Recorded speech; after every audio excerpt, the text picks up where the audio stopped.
বলছেন এটা নতুন স্বাধীনতা। কিসের স্বাধীনতা? কেন নতুন বাংলাদেশ? আমাদের ভোটাধিকার ছিল না, আমাদের সাংবিধানিক অধিকার ছিল না, বিচার, আমাদের অর্থনৈতিক, রাজনৈতিক, মানবিক, ব্যক্তিগত মানুষের মূল্যবোধ, গণতন্ত্র, ধর্মীয় স্বাধীনতা এই 17-18 বছরে পতিত স্বৈরাচার সব ধ্বংস করে দিয়েছিল। বাংলাদেশ জামাত ইসলামীর শীর্ষ প্রিয় নেতৃবৃন্দকে কারাগারে তিলে তিলে, অনেককে ফাঁসিতে ঝুলিয়ে তাদেরকে হত্যা করেছে, অনেককে বৃদ্ধ বয়সে তিলে তিলে ফাঁসির সেলে রেখে কারাগারে মৃত্যুবরণ করতে বাধ্য করেছে।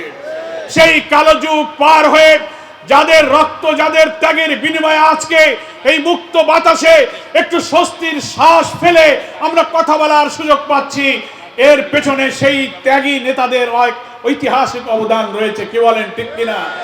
এই বিজয়, এই স্বস্তি, এই মুক্তির জন্য যারা জীবন দিয়ে, রক্ত দিয়ে, ত্যাগ স্বীকার করে ইসলামের জন্য, দেশের জন্য অবদান রেখে গেলেন, ইতিহাস তাদের চিরদিন যুগ যুগ ধরে স্মরণ করবে ইনশাআল্লাহ। আজকে তাদের এই ত্যাগ, তাদের এই রক্তের যে ঋণ, যে দায় আমাদের শোধ করতে হবে, আমরা তাদের কাছে ঋণী হয়ে আছি, দায়ী হয়ে আছি। কি বলেন? সেই দায় কি, সেই ঋণ কি? সেই ঋণ হলো একটি শোষণ মুক্ত, একটি মানবিক, ইনসাফপূর্ণ একটি কল্যাণ রাষ্ট্র হিসেবে বাংলাদেশকে গড়ে তুলতে হবে। বাংলাদেশ জামাত ইসলামীর আমির সেই দাওয়াত নিয়ে রাজধানী ঢাকা থেকে বাংলার মাঠে ঘাটে, শহরে, নগরে, বন্দরে, প্রান্তরে ছুটে একটা কথাই বলছেন, আসুন আমরা একটি ইনসাফপূর্ণ, সমৃদ্ধ, কল্যাণ রাষ্ট্র গঠন করতে চাই। বাংলাদেশ জামাত ইসলামীর সংগ্রাম সেই কল্যাণ রাষ্ট্রের সংগ্রাম।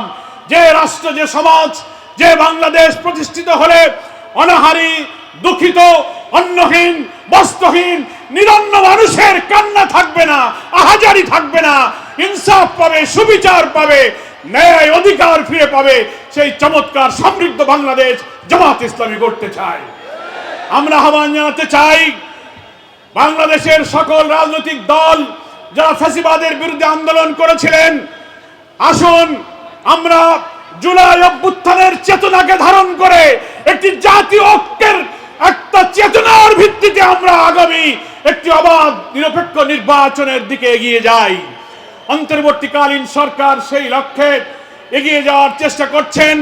অপরদিকে দিল্লি থেকে, দেশের বাইরে থেকে এবং ভেতর থেকে নতুন নতুন ষড়যন্ত্র, নতুন চ্যালেঞ্জ করে বাংলাদেশকে এগিয়ে যাওয়ার পথে বাধা সৃষ্টি করার চেষ্টা করা হচ্ছে। যে বাংলাদেশের মানুষ আবু সাইদার মুগ্ধের মতো, আবু সাইদ, মুগ্ধ, রায়হান, অনেক তরুণ তাজা যুবকরা, দেশপ্রেমিক লক্ষ লক্ষ জনগণ ফ্যাসিবাদের গুলির মুখে বুক পেতে দিয়ে তারা ফ্যাসিবাদকে পরাজিত করে বাংলাদেশকে বিজয়ী করেছে। সেই বাংলাদেশের মানুষ কোন নতুন চ্যালেঞ্জ, নতুন অরাজকতা, নতুন বাধাকে সেইভাবে তারা প্রতিহত করবে ইনশাআল্লাহ। তাই আমরা এই পাইকগাছা কয়রার জনগণের কাছে আবেদন জানাতে চাই, আমরা একটি সুষ্ঠু, অবাধ, নিরপেক্ষ নির্বাচনের পথে অন্তর্বর্তীকালীন সরকারকে সব সহযোগিতা করতে প্রতিশ্রুতিবদ্ধ। দেশকে অস্থির করার জন্য যারা চেষ্টা করবে তাদের কাছে আমরা আবেদন জানাই, আপনারা শান্ত থাকুন।